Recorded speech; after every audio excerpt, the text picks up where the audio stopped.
Os livros dos reis deram-nos a história geral e pública do governo de Deus em Israel, e desde Roboão até Ezequias, a história dos reis de Israel, história na qual o resultado da queda da realeza foi manifestado em face da paciência de Deus. O que ali nos é dito de Judá não se estende senão às relações de Judá com a casa de Israel durante esse período. Os livros das crônicas dão-nos a história desse mesmo período sob um outro ponto de vista, o da bênção e da graça de Deus. Falam-nos mais particularmente da história da casa de Davi, a respeito da qual essa graça se manifestou. Veremos esse pensamento concretizado em muitíssimos casos. Estes livros, escritos ou redigidos após o cativeiro, veja, por exemplo, 1 Crônicas, capítulo 6, versículo 15, conservam, da parte de Deus, relatada pelo Espírito Santo, a história do seu povo, tal como Deus gostava de lhe encontrar, mas mostrando somente as faltas que era necessário conhecer para a compreensão das instruções da sua graça, e conserva ao mesmo tempo os nomes daqueles que tinham atravessado as provações mencionadas nesta história, sem serem riscados do livro. Aqui encontramos apenas, é verdade, o aspecto exterior desta preciosa lista do povo da sua graça. Mas é o que de fato aqui encontramos. Não está aqui todo Israel, mas nem todos aqueles que são de Israel são Israel ou são israelita, verdadeiros. Ao mesmo tempo, o Espírito de Deus sobe mais alto e dá-nos, a partir de Adão, a genealogia da raça abençoada por graça, segundo a soberania de Deus, com o que lhe pertencia exteriormente, ou seja, segundo a carne. Põe em destaque o suficiente para a fazer sobressair a parte reconhecida em graça, recordando o que, exteriormente e segundo a natureza, existia em relação com ela, pondo sempre, como nos diz o apóstolo, o que é animal em primeiro. Note estas palavras do apóstolo Paulo e esta ideia em 1 Coríntios, capítulo 15, versículo 46. Assim, começando por Adão, temos a raça de Sete até Noé. Vem depois a família de Jafé e de Cão, de quem um dos descendentes começou a ser poderoso sobre a terra. E, enfim, a de Sem, a da família de Sem, cujo Deus era o Eterno, o Senhor, e cuja descendência é continuada até Abraão. Este chamado de entre os homens torna-se, por assim dizer, o tronco de uma nova geração. A sua posteridade, segundo a carne, é-nos apresentada em primeiro lugar. Depois, com Isaque, o filho da promessa, temos um novo tronco, cujos filhos, segundo a carne, são postos em cena, com os seus reis e os seus chefes, antes do filho da eleição. No capítulo 2, encontramos, enfim, Israel, cujos filhos foram todos, mais ou menos, os objetos dos cuidados de Deus que tinha amado Jacó. Depois é introduzido Judá para nos conduzir à raça real de Davi, objeto também das promessas, segundo a eleição de Deus. Além disso, encontramos o quadro da prosperidade da família de Judá em geral, e em particular a da família de Calebe, que foi fiel a Deus na sua geração. Deus guardou aqui o seu memorial. Será bom notar que em todas estas genealogias, quando uma família tem sido estabelecida num lugar, o nome desse lugar é muitas vezes empregado em vez do nome da família, que os descendentes de várias gerações são nomeados juntamente como filhos do chefe da raça. Compare este pensamento e esta maneira da Bíblia se expressar no capítulo 4, versículo 1, com o começo do capítulo 2, e que, sem ter sido nomeado antes, o homem eminente de uma família é tomado para recomeçar uma genealogia. Note o capítulo 8, versículo 29 até o versículo 33. Eis a ordem dessas tribos. Judá, em primeiro lugar, como tribo real. Simeão é mencionado após Judá, porque o seu território estava mais ou menos encravado no de Judá. Em seguida vem Ruben, primogênito, e com ele as tribos da além do Jordão, que estão em relação com ele. Elas foram levadas para o cativeiro antes das outras. O Deus de Israel fez abater o julgamento sobre elas. Genealogicamente, Levi vem depois delas, mas eu suponho que há uma razão mais forte para essa transposição, é que Levi é a tribo sacerdotal, ao passo que Judá é a tribo real. Deste modo, a maneira como o país foi povoado e a sua história interna tornam-se bem vivas para o leitor das Sagradas Escrituras. Em seguida, é-nos dada a genealogia da família de Davi até algumas gerações após o regresso do cativeiro, e finalmente a das tribos, uma após as outras, mas em relação com a sua posição em Israel e com a adjunção de certas menções de possessões adquiridas pelas famílias ou por toda uma tribo. Falta Dan e Zebulon. Judá é encontrada no capítulo 4, versículo 1. Simeão, no capítulo 4, versículo 24, tinha sido a sua parte no território de Judá, mas tinha alargado seu território, e alguns desta tribo, saídos dos limites do país, tinham escapado ao cativeiro. Ruben, capítulo 5, versículo 1, Gade, no capítulo 5, versículo 11, e a meia tribo de Manassés, no mesmo capítulo 5, versículo 23, tinham ficado ao oriente do Jordão. Estas tribos também tinham juntas estendido muito seu território e tinham se esquecido à custa dos seus e tinham se enriquecido à custa dos seus inimigos. Nas genealogias de Levi, no capítulo 6, vemos primeiramente a continuação dos sumos sacerdotes até o cativeiro, depois os levitas, o seu serviço e as suas cidades. Após Levi vem Issacar, capítulo 7, versículo 1, Benjamim, no capítulo 7, versículo 6, Naftali, no capítulo 7, versículo 13, pequeno em número, esta tribo. A segunda meia tribo de Manassés nós temos no capítulo 7, versículo 14, Efraim nós temos no capítulo 7, versículo 20, e Azer no capítulo 7, versículo 30. Depois encontramos de novo Benjamim no capítulo 8, em primeiro lugar, em vista de Jerusalém, e em seguida em relação com a família de Saul. Mas o que foi conservado aqui das genealogias do povo é impressionante, é remanescente, por graça, do que tinha caído sobre a triste sentença de Locuhama e de Loame, leva-nos uma outra circunstância. É que, por toda parte onde há fé, Deus tem abençoado o seu povo em pormenor. Jabes, note o capítulo 4, versículos 9 a 10, filho da aflição, procurando a bênção ao pé de Deus, não deixou de a encontrar. O Senhor estendeu os seus limites e colocou-o de tal modo ao abrigo do mal que ele viveu sem sofrimentos.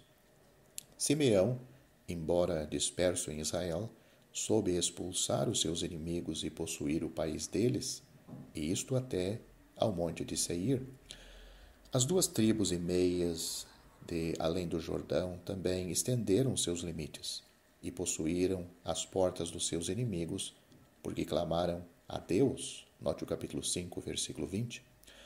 Mais tarde, foram levadas cativas porque tinham abandonado a Deus. Assim, embora não houvesse nem o poder do rei, nem a ordem do reino, por toda a parte onde havia fé, Deus abençoou de entre o seu povo, que a ele se confiava. Estas genealogias eram imperfeitas. O Estado de Israel levava a marca de uma ruína que o tinha atingido, mas também da bondade de Deus que tinha restabelecido um remanescente e que tinha conservado tudo o que era necessário para colocar aqueles que colocar aqueles que dele faziam parte nos registros do seu povo. Se a prova necessária da sua origem viesse a faltar, aqueles que faziam parte do povo deixavam de gozar dos seus privilégios, e os sacerdotes da sua posição sacerdotal, até que houvesse um sacerdote com Urim e Tumim, como nós temos em Esdras, capítulo 2, versículo 63, porque essas genealogias serviam de meio para reconhecer o povo. Felizes aqueles que tinham conservado a sua e que tinham apreciado bastante a herança do Senhor para lhe atribuírem preço. Era uma prova de fé, porque se teria podido dizer: para que servem essas genealogias em Babilônia? Quanto aos levitas, porque é bom servir o Senhor, as suas genealogias e as suas cidades e os seus serviços eram conhecidos com bastante rigor, mesmo quanto aqueles que habitavam em Jerusalém. A misericórdia de Deus também se não esqueceu de conservar uma lâmpada na casa de Saul, porque nos julgamentos Deus lembra-se da sua misericórdia. O capítulo 9 faz-nos compreender o uso que se fazia das genealogias, porque aqueles a quem elas mais particularmente interessavam eram os que voltavam do cativeiro, como se pode ver no capítulo 11 de Neemias. Esta parte do livro termina inteiramente no capítulo 9, versículo 34. No verso 35 começa a narração. Uma narrativa sucinta da queda da casa de Saul introduz o estabelecimento da casa de Davi pelo Senhor Deus.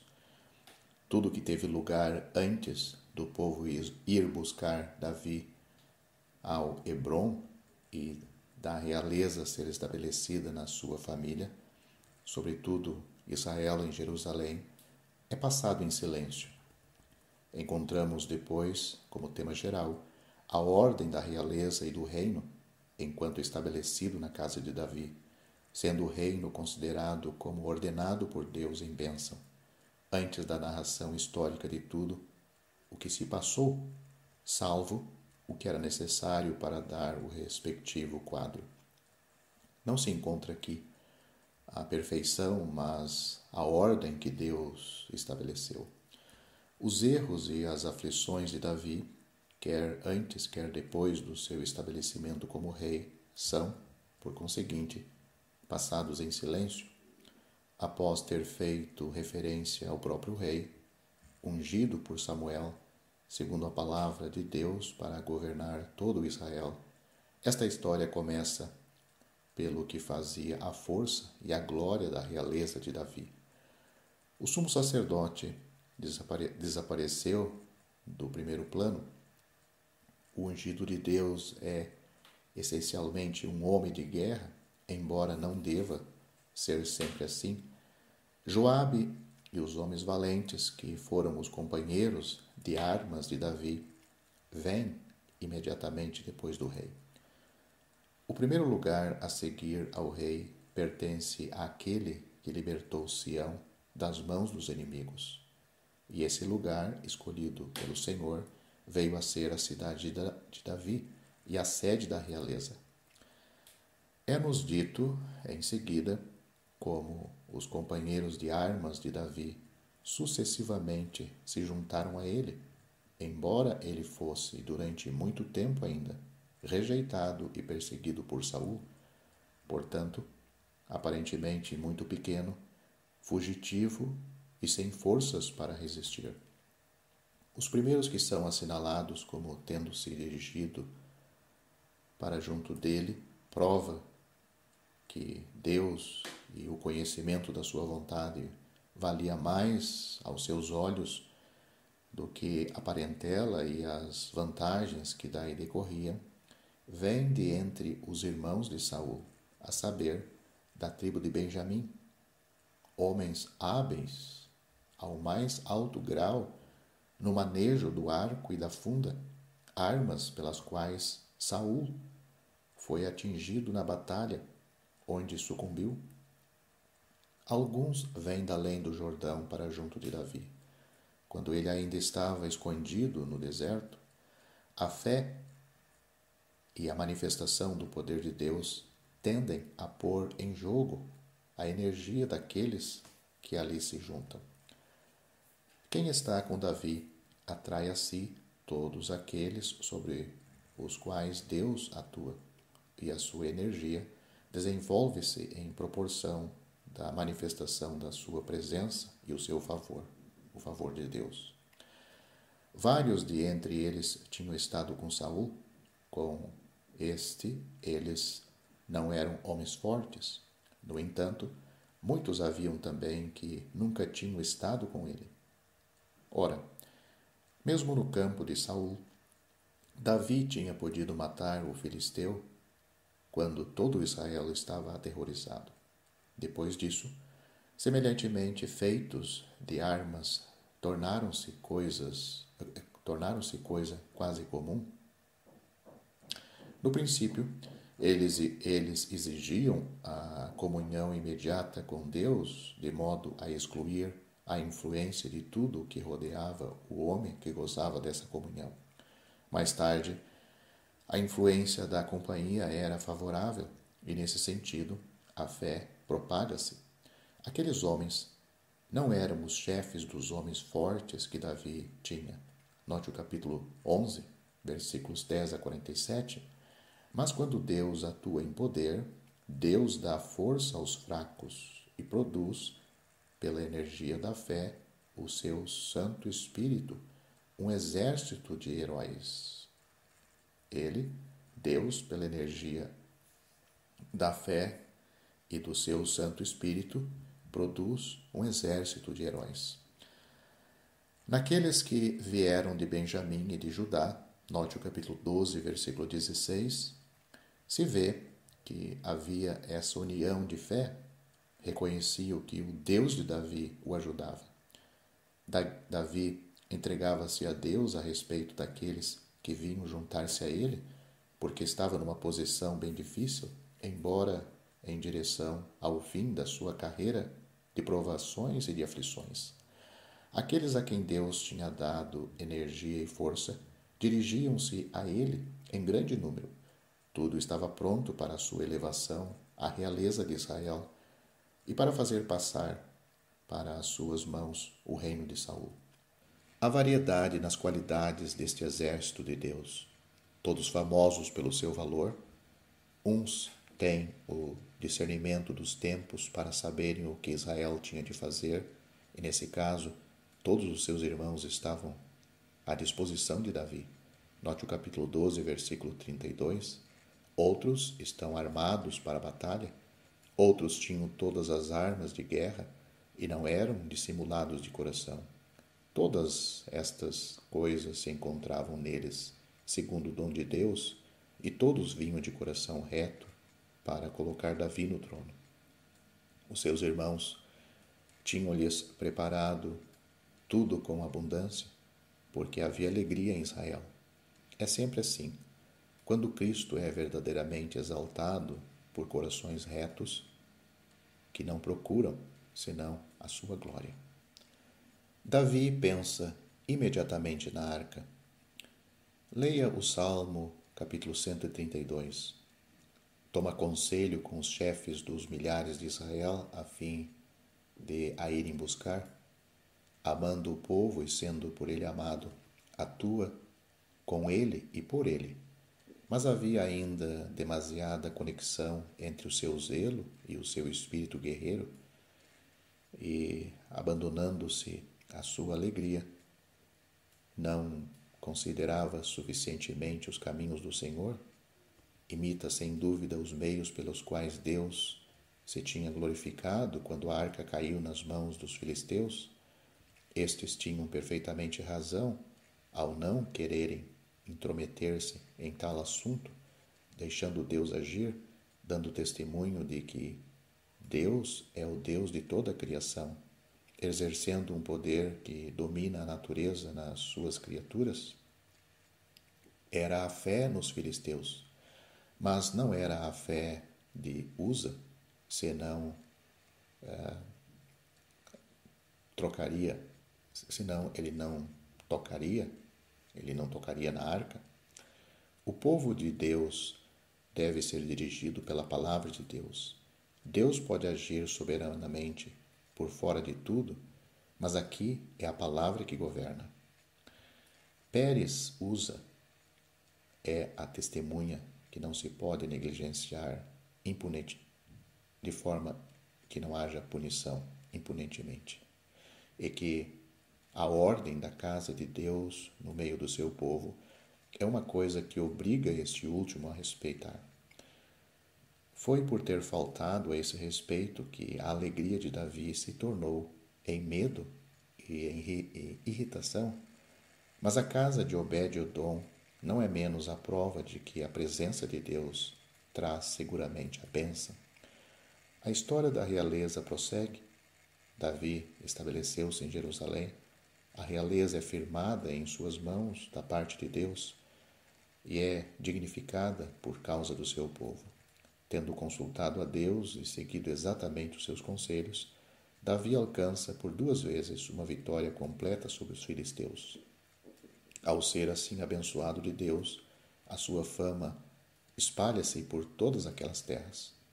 Constrói a casa em Jerusalém e prepara um lugar para a arca de Deus, erguendo uma tenda para ela. Advertido pela desgraça que a sua negligência tinha traído sobre Uza, quando da primeira vez que se ocupou do transporte da arca, Davi junta não só todo Israel, mas também os levitas e a família de Arão. Isto dá lugar a uma exposição da ordem do serviço levítico, como foi estabelecido por Davi, e da relação entre o sacerdócio e a realeza, que quer dizer que o primeiro estava subordinado ao segundo. O rei era o ungido do Senhor, embora o serviço do santuário pertencesse ao sacerdócio. Como chefe, Davi tudo ordena e estabelece o canto para o serviço de Deus.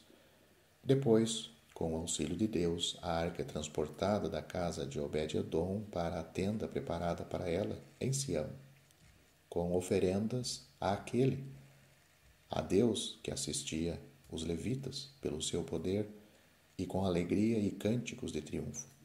O próprio Davi, vestido de linho fino e de um éfode, dança e brinca diante da arca do Senhor Deus, que subia ao seu lugar de descanso em Sião. Este ato, tão incompreensível e incrédulo a Mical, mulher de Davi, como a conduta do próprio rei, era de uma elevadíssima importância. Identificava a realeza em Sião, isto é, a realeza de Cristo como libertador em graça, com o sinal da aliança do Senhor com Israel, sinal estabelecido em graça em Sião, quando Israel tenha já falhado completamente sobre a lei e mesmo após ter rejeitado a Deus como seu rei. O sacerdócio araônico não tinha podido manter a relação do povo com seu Deus e, por consequência, a ordem exterior tinha falhado inteiramente. O altar onde os sacerdotes deviam sacrificar estava noutro lugar, em Gibeon, e não diante da tenda onde estava a arca. e esta era o sinal da aliança e do trono do Senhor. Estava longe do altar onde serviam os sacerdotes. A aliança do Senhor Deus liga-se com a realeza, e isto em Sião, no lugar que Deus tinha escolhido para o seu repouso. O próprio Davi reveste um pouco o caráter de Melquisedeque, mas não é senão em testemunho e por antecipação. Note o capítulo 16, versículos 1 a 3. Nestes versos, os sacerdotes não aparecem. Para melhor se compreender o alcance da transferência da arca para Sião, faremos bem se considerarmos o Salmo capítulo 78, versículos 60 a 62, o Salmo 132 e compararmos o verso 8 deste salmo com o que Moisés dizia durante a viagem de Israel no deserto em Números, capítulo 10, versículos 35 e 36, é interessante ver no Salmo 132 cada pedido do princípio dos salmos se ultrapassando, ou, melhor dizendo, cada pedido do princípio do salmo ser ultrapassado pelo favorável acolhimento do fim. O fato de não ter levado a arca para o tabernáculo de Gibeon era também de grande alcance. Era julgar completamente todo o sistema que dizia respeito a esse tabernáculo. Este subsistia tão bem como o altar, e os sacerdotes ofereciam ali vítimas. Mas a arca da aliança do eterno Deus era-lhe tirada. O rei, pela sua autoridade, dispunha dela, colocando-a noutro lugar. Depois da ruína de Siló, esse julgamento tinha continuado como castigo executado pelos inimigos. Mas agora que Deus intervém por meio de Davi e atua em poder, esse poder coloca noutro lugar o sinal visível da aliança de Deus com o seu povo. A realeza é estabelecida em Jerusalém e o sinal da aliança de Deus é tirada ao tabernáculo, onde estava em Gibeon, para ser colocada no monte de Sião, sede da realeza. Quando o povo devia partir do seu acampamento, Moisés dizia: Levanta-te, Senhor, e dissipados sejam os teus inimigos, e fujam diante de ti os aborrecedores. Isto tinha lugar à partida da arca para procurar para o povo um lugar de descanso. Quando descansava, Moisés dizia: Volta, ó Senhor, para os muitos milhares de Israel. Leia isto em Números capítulo 10, versículos 35 e 36. Mas quando Deus tinha, até um certo ponto, dado descanso a Israel, este não soube gozar dele. Fez sair a arca do seu lugar para a levar para o campo de Israel, batido pelos seus inimigos por causa da sua infidelidade, mas já não era, então, o lugar da arca. Nenhuma nem outra das palavras de Moisés convinham a esse transporte da arca para o campo. A arca foi tomada e, como vimos no outro lugar, Icabode foi pronunciado sobre o povo. Mas a fidelidade de Deus permanece, e agora Deus intervém em graça e em poder, e que a realeza é estabelecida como vaso desse poder e dessa graça. Uma outra palavra é dada: Levanta-te, Senhor, e entra no lugar do teu repouso, tu e a arca da tua força. Isto está nos Salmos, capítulo 132, versículo 8. Israel, o campo e o sacerdócio já não eram o repouso de Deus. Examinemos agora o alcance desse estabelecimento da arca e da realeza em Sião, tal como nos é apresentado no Cântico de Davi, ou melhor dizendo, no cântico que Davi compôs por essa ocasião. É verdade que, enquanto confiado aos homens, a realeza falhou, mas não é menos verdade que ela foi colocada na casa de Davi, segundo os desígnios, o dom e o chamado de Deus, e que todas as promessas que se lhe ligavam, as graças asseguradas de Davi, note Isaías capítulo 55, versículo 3, dizendo eu, as graças asseguradas de Davi serão cumpridas em Cristo. No que lemos aqui, no capítulo 16, a realeza é considerada a luz dos pensamentos de Deus e da bênção que, segundo esses pensamentos, se lhe diga.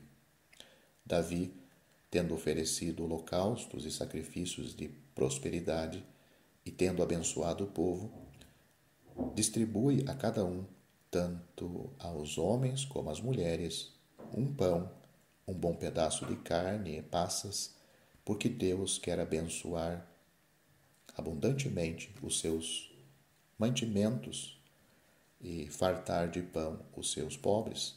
Em seguida, Davi dá aos levitas um cântico para o cantarem em ação de graças ao eterno Deus. Este cântico compõe-se de uma parte do Salmo 105, do Salmo 96, com algumas modificações do início dos Salmos 106, 107, 118 e 136. Início esse que é muito importante. E, enfim, do Salmo 106, do versículo 47 ao 48. Eis os assuntos na ordem seguida pelo cântico. De início, no Salmo 105, são celebrados os prodígios do eterno Deus, assim como as suas maravilhosas obras e os seus juízos. Israel, como seu povo e a assembleia dos seus escolhidos, é convidado a lembrar-se dessas coisas, porque Deus é o Senhor seu Deus, e os seus juízos estão em toda a terra. Israel é convidado a lembrar-se não só de Moisés e das suas promessas condicionais dirigidas ao povo, por seu intermédio, mas também da aliança incondicional com Abraão, aliança eterna para dar o país à sua posteridade. É-lhe recordado de que maneira Deus tinha guardado esses herdeiros da promessa, quando eles andavam de nação em nação. O resto do salmo é omitido. Fala historicamente dos caminhos de Deus a respeito da conservação do seu povo no Egito e da sua libertação para ser estabelecido em Canaã, a fim de poder observar os estatutos do eterno Deus. Esta parte do salmo conviria bem aqui, onde a graça é celebrada no estabelecimento do povo em poder, depois de esses estatutos terem sido violados. O começo do salmo celebra a graça para com Israel, segundo as promessas feitas a Abraão, a Isaque e a Jacó, quando os juízos de Deus estão em toda a terra. É a primeira coisa que é fundada na presença da arca e do estabelecimento do trono em Sião. Os versículos 23 a 33 são, pouco mais ou menos, as palavras do Salmo 96. É uma intimação dirigida aos gentios para reconhecerem o eterno Deus, cuja glória deve ser manifestada entre todas as nações. Este salmo pertence a uma série que, desde o princípio, grita, desde o primeiro grito do povo até a alegria universal das nações, dão de uma maneira seguida tudo o que concerne à introdução do ungido no mundo, falando de Cristo. Somente as palavras que são ditas neste salmo, dizei entre as nações, o Senhor reina, tem no Salmo 96 um lugar que lhe dá um caráter mais profético. Aqui, a alegria dos céus e da terra, precede essa mensagem às nações. E em lugar de dizer na sua morada, diz antes a sua face. As palavras ele julgará o mundo com justiça são também omitidas, assim como a segunda metade do último verso, que aplica esse julgamento ao mundo. A parte essas modificações, que me parece darem mais ao cântico do que a nós supomos o caráter de uma alegria presente, esses versos correspondem ao Salmo 96. A omissão do julgamento das nações em justiça é notável. É que aqui o tema é a alegria, a graça da libertação no estabelecimento do poder e no governo da terra, que é a comunicação com o fato de que as nações são chamadas a Jerusalém para ali se apresentarem perante o Senhor, é a ideia principal. Temos, pois, nestas duas partes, a alegria de Israel perante o Senhor e o cumprimento da aliança feita com os pais como consequência das maravilhosas obras de Deus, e a chamada dirigida às nações para se dirigirem ao lugar da sua glória. Temos em seguida esta fórmula, abre aspas, a sua benignidade dura para sempre, fecham aspas, declarando assim que, através de todas as faltas, de todos os pecados e de toda a infidelidade de Israel, a bondade de Deus permanece inalterável. Quando o Cordeiro, verdadeiro arco da aliança e verdadeiro Davi, estiver sobre o monte Sião, estes mesmos, antes mesmo de tomar o caráter de Salomão, isto será plenamente demonstrado. Isto foi cantado também depois de Davi. Compare o versículo 42, 2 Crônicas, capítulo 5, versículo 13, Esdras, capítulo 3, versículo 11 e Jeremias, capítulo 3. Aliás, Jeremias, capítulo 33, versículo 11.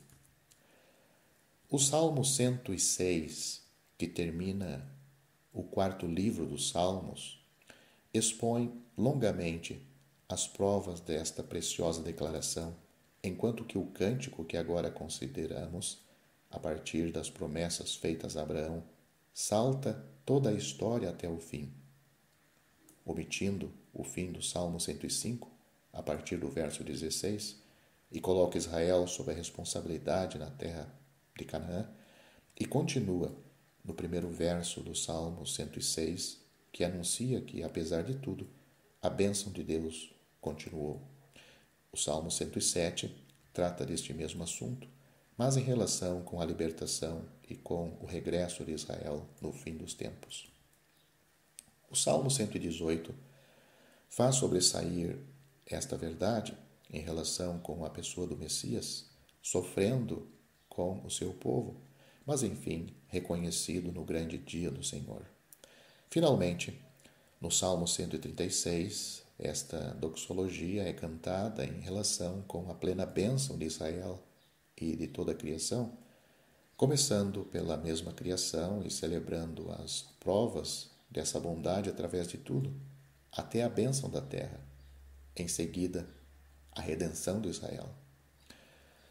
Podemos notar aqui que a partir do Salmo 132, que já assinalamos como celebrando o estabelecimento da arca em Sião, os salmos até ao 186 formam uma sequência, somente vão mais longe do que este nosso tema e introduz-nos no templo restaurado, sem todavia deixarem de falar de Sião como lugar de bênção.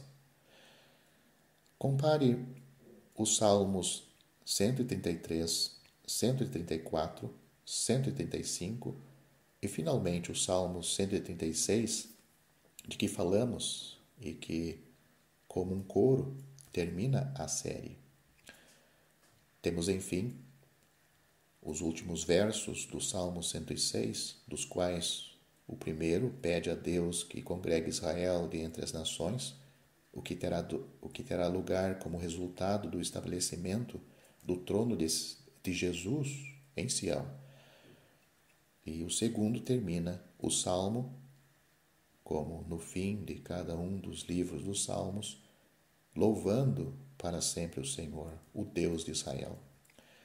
Este cântico de louvor contém, pois, todos os temas que a presença de Cristo em Sião dará ocasião de celebrar, quando ele tiver já aparecido para lhe estabelecer o seu poder em graça, mas antes de os efeitos da sua presença se terem feito sentir em toda a volta.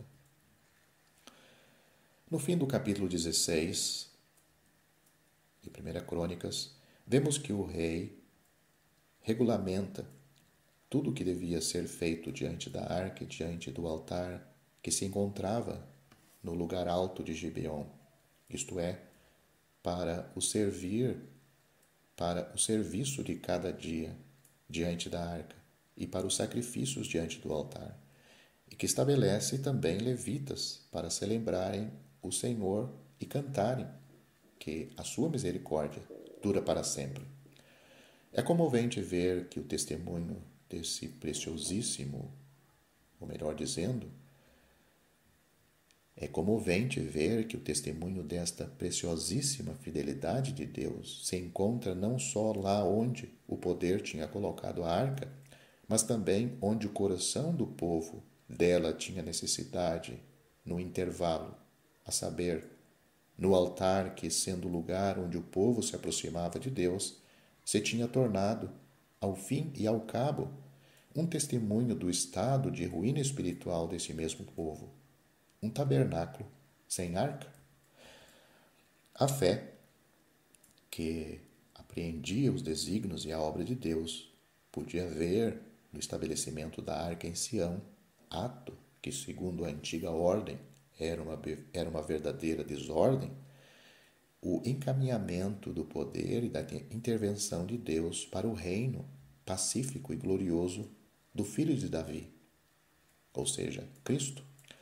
As graças asseguradas de Davi brilhavam, já aos olhos da fé, como o romper do dia, visto que a arca da aliança tinha sido colocado por Davi, o rei, no monte que Deus tinha escolhido para seu repouso eterno.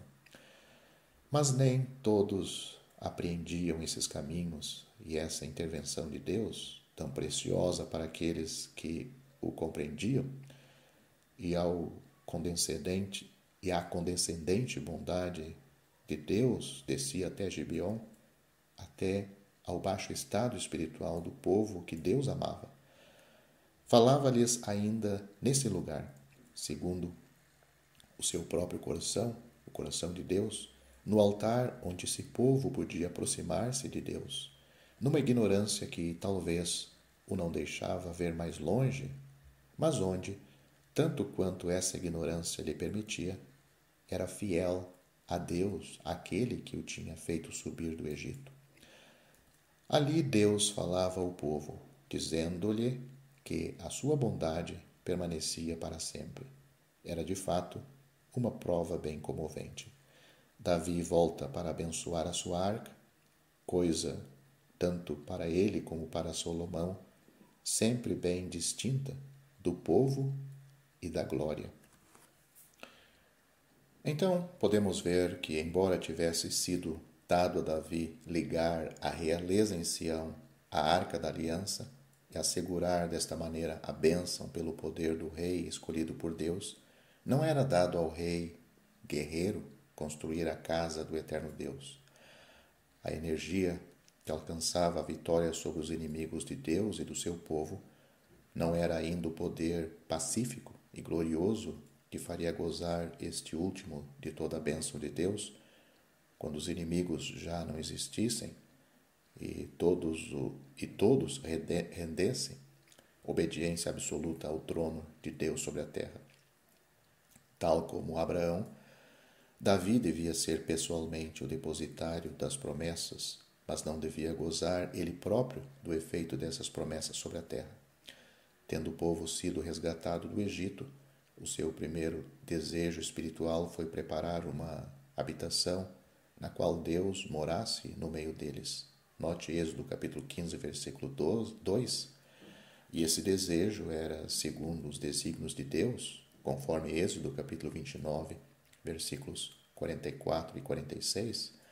Mas se Deus tinha acompanhado o seu povo nas suas peregrinações, se tinha suportado as suas infidelidades quando lhe tinha confiado a sua glória na terra prometida, e se o cântico, abre aspas, a sua misericórdia dura para sempre, fecha aspas, retiniam junto do seu altar, no meio da ruína espiritual, se tinha estabelecido para a libertação do seu povo um rei segundo o seu coração, e colocado a arca, salva da mão dos inimigos no Monte Sião, lugar que Deus tinha escolhido para o seu repouso, não era menos verdade que restava ainda um descanso para o povo de Deus. A vitória que o obtinha não era esse repouso. A graça que concedia essa vitória também não o era. Quando Deus desse ao seu povo um descanso pleno e inteiro, então a casa onde Deus habitaria no meio deles seria construída, porque Deus coloca-se no meio do seu povo segundo o seu estado de espírito e as suas necessidades. Mas o santo desejo de construir esta casa para a glória de Deus vem a ser a ocasião de revelar a Davi todos os desígnios de Deus a seu respeito. A graça tinha-o alcançado quando ele estava ainda em baixa condição e tinha-o estabelecido para governar o povo de Deus. Ele próprio tinha estado com Davi, Deus próprio tinha estado com Davi por toda a parte por onde ele tinha estado. Tinha exterminado os seus inimigos e tinha-o exaltado. Mas isto ainda não era tudo. Tinha também ordenado para o seu povo, Deus tinha ordenado para o seu povo um descanso, que não seria mais perturbado, como o tinha sido antes e durante todo o tempo dos juízes. Além disso, Deus sujeitar-lhe-ia todos os seus inimigos e construir-lhe-ia uma casa. Já não seria como os libertadores, ocasionalmente suscitados para libertarem o povo das misérias aonde as suas infidelidades o tinham mergulhado. O plano de Deus em favor deste povo seriam concretizados e a bênção seria estabelecida perpetuamente na família e na casa do rei. O filho de Davi assentar-se-ia no seu trono, seria por filho a Deus, e Deus lhe seria por pai, e a benignidade de Deus não lhe seria retirada. Seria também confirmada para sempre na casa e no reino de Deus, e o seu trono seria firmado para sempre. Verifica-se que toda a questão da responsabilidade da posteridade de Davi é deixada de lado, e que tudo aqui se refere ao cumprimento dos desígnios de Deus em Cristo, verdadeiro filho de Davi, segundo a promessa. Deus toma a coisa em sua mão, enquanto o seu povo está ainda privado de descanso. Deus se compraz em andar com ele de tenda em tenda. Note o versículo 5. E não pede que lhe construa uma casa. Ele mesmo suscitará aquele que há de construir-lhe uma casa, sobre cujo reinado o povo, estabelecido em poder para sempre, gozará do descanso que o próprio Deus lhe terá adquirido. O coração de Davi responde com efusão ao eterno Deus, que por amor do seu servo e segundo o seu próprio coração tinha feito todas essas coisas e lhes tinha revelado, a fim de que o seu servo as reconhecesse. Reconhecendo o glorioso privilégio de Israel ser o povo de um tal Deus, único verdadeiro Deus, pede que o Deus de Israel fosse com efeito Deus para Israel e que cumprisse tudo o que Deus lhe tinha dito no que respeitava a sua posteridade. Nos capítulos 18, 19 e 20, Davi, liberto já de todas as lutas no seio do seu povo, triunfa também dos gentios e difunde por toda parte a glória de Israel e a do seu reinado. Foram esses acontecimentos que deram ocasião ao Salmo 18, embora o alcance dele seja maior. Veja os versículos 36 a 47. Notar-se-á também que todas as faltas de Davi são passadas inteiramente em silêncio. Fielmente contada noutro lugar, não encontramos cabimento aqui, porque é do cumprimento dos caminhos e dos pensamentos de Deus na família do rei eleito que temos o quadro. Os filhos do gigante caem juntamente com os filisteus diante dos filhos de Israel, mas a prosperidade expõe Davi à tentação do inimigo, chefe de todo Israel e vencedor de todos os seus adversários, quer conhecer a força do povo, que era a sua glória, esquecendo a força de Deus, que lhe tinha dado tudo e tinha multiplicado Israel. Esse pecado, sempre grave, e que o era ainda mais no caso de Davi, não deixa de atrair sobre ele o castigo de Deus. Castigo que, aliás, dá ocasião a uma nova manifestação da sua graça e do cumprimento dos seus desígnios. Davi, que por um momento se tinha esquecido de Deus, conhecia-o bem de coração e remetia-se a Deus, preferindo cair nas suas mãos a esperar algo do homem. O Senhor mandou então a peste a Israel e caíram 70.000 homens. Mas isto dá ocasião, pela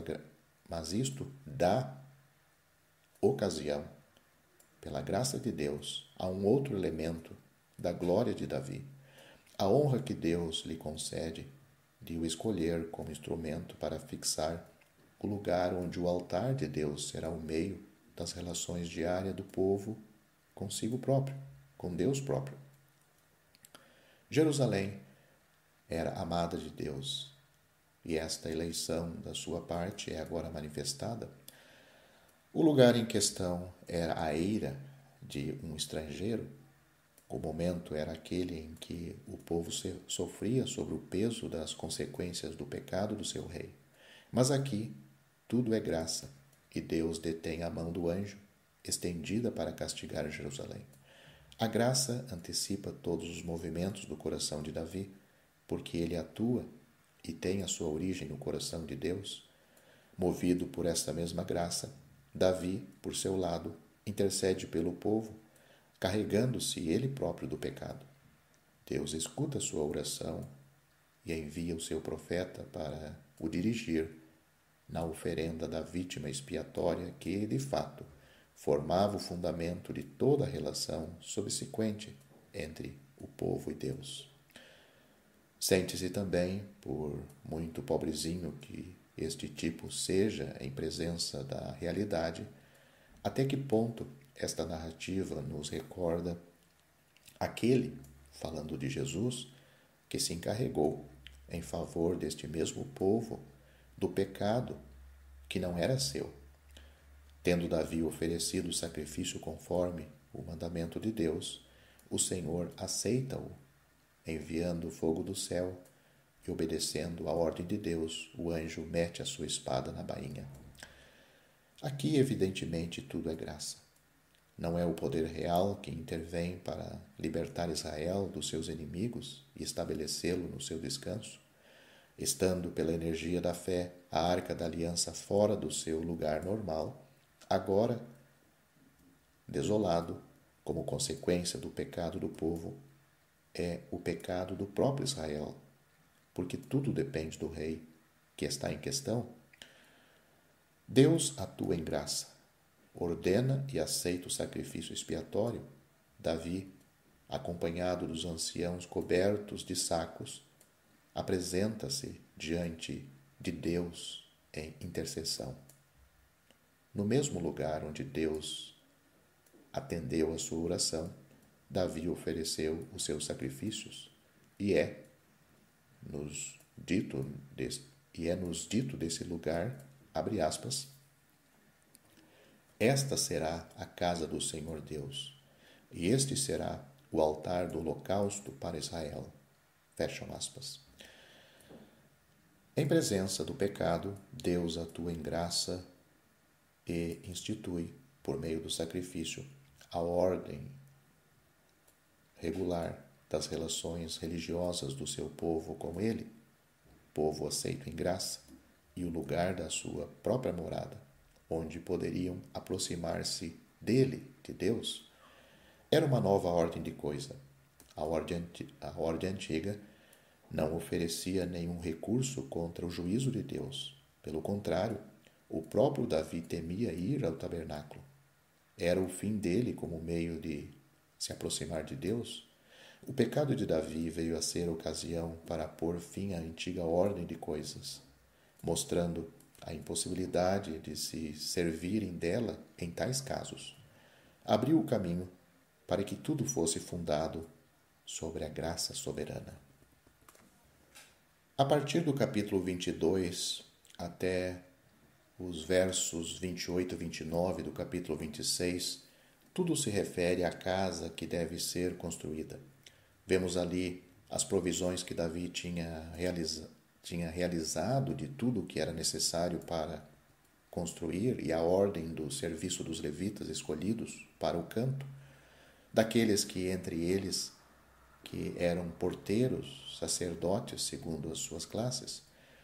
Tudo é regulamentado e posto em ordem por Davi, mas também a ordem real da sua casa, a sua administração, os seus oficiais e a sua guarda, enfim, os principais do povo dos quais temos recenseamento, tudo dependendo inteiramente do rei. Quanto ao recenseamento do povo, não tinha sido acabado por causa da ira de Deus.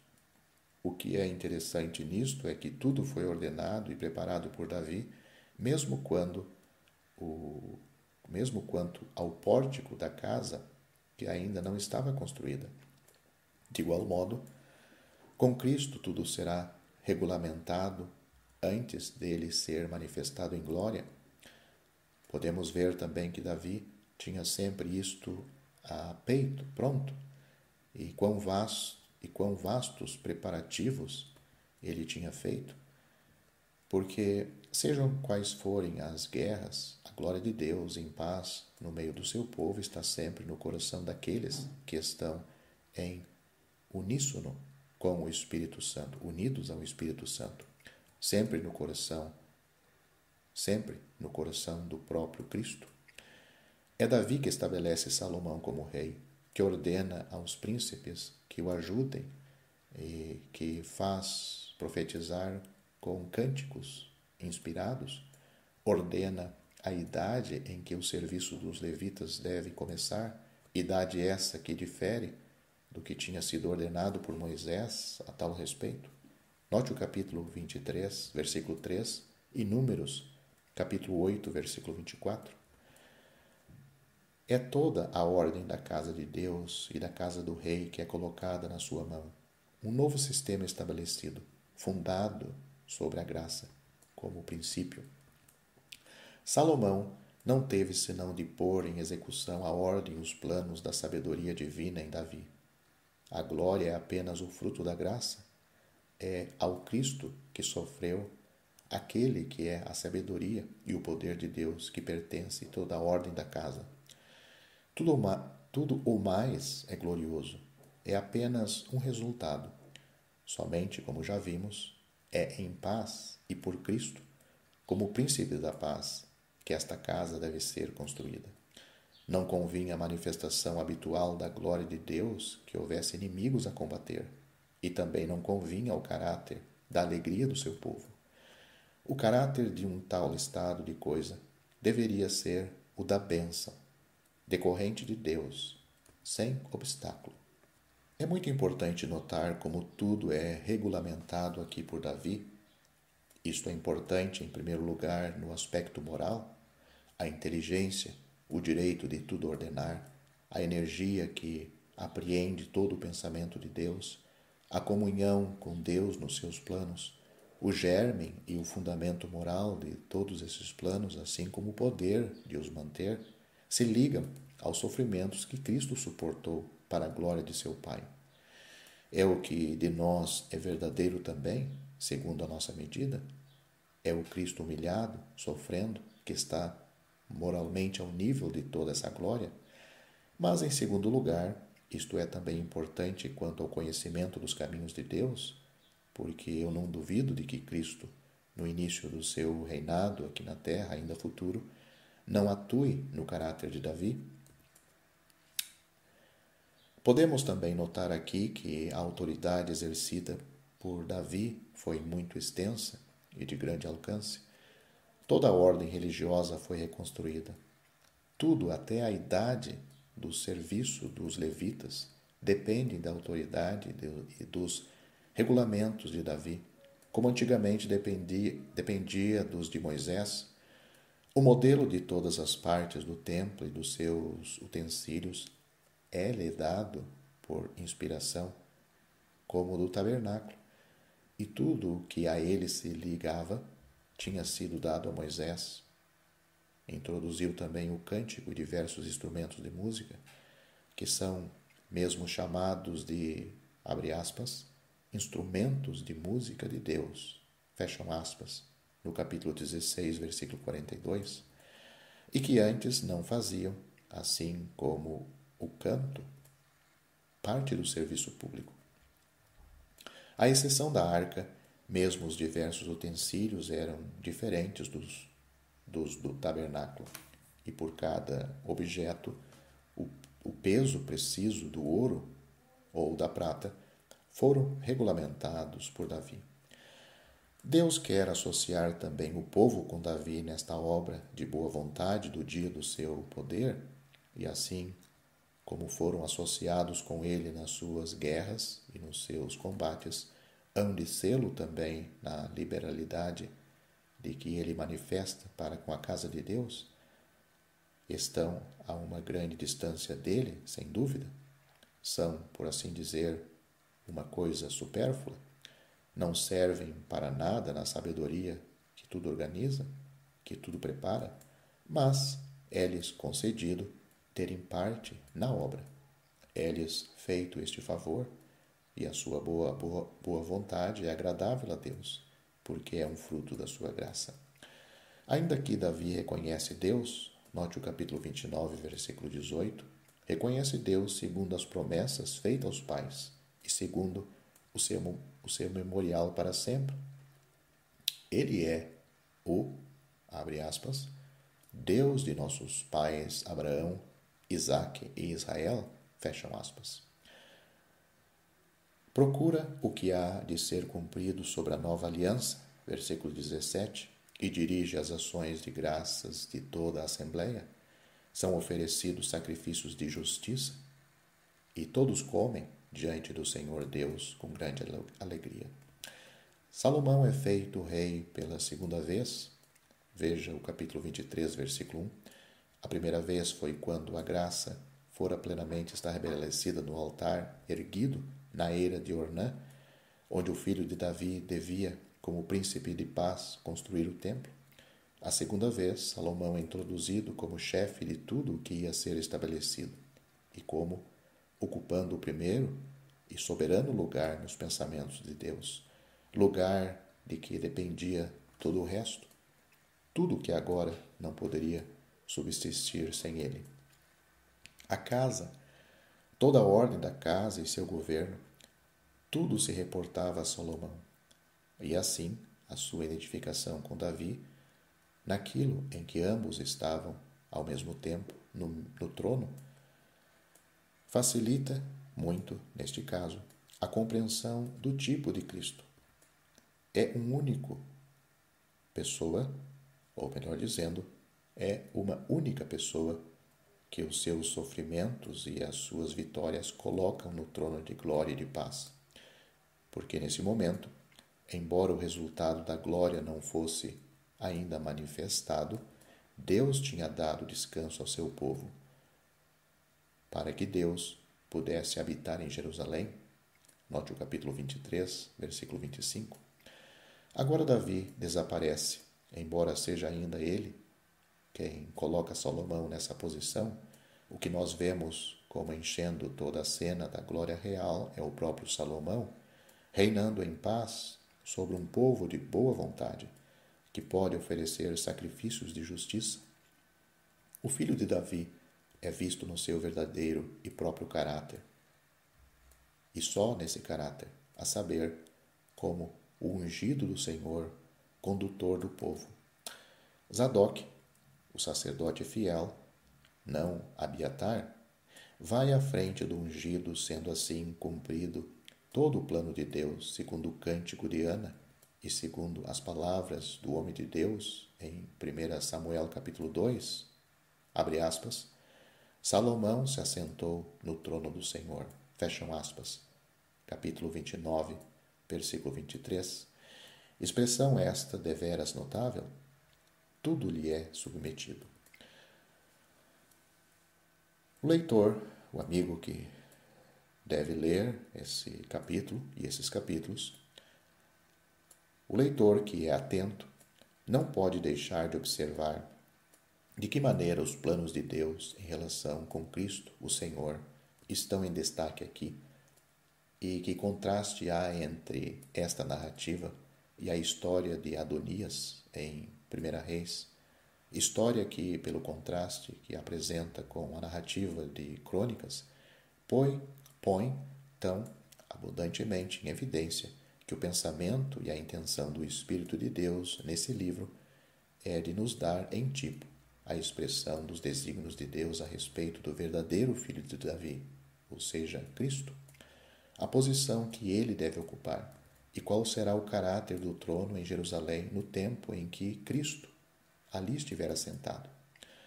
Será o trono do eterno Deus, e a majestade real em Israel será como nunca foi.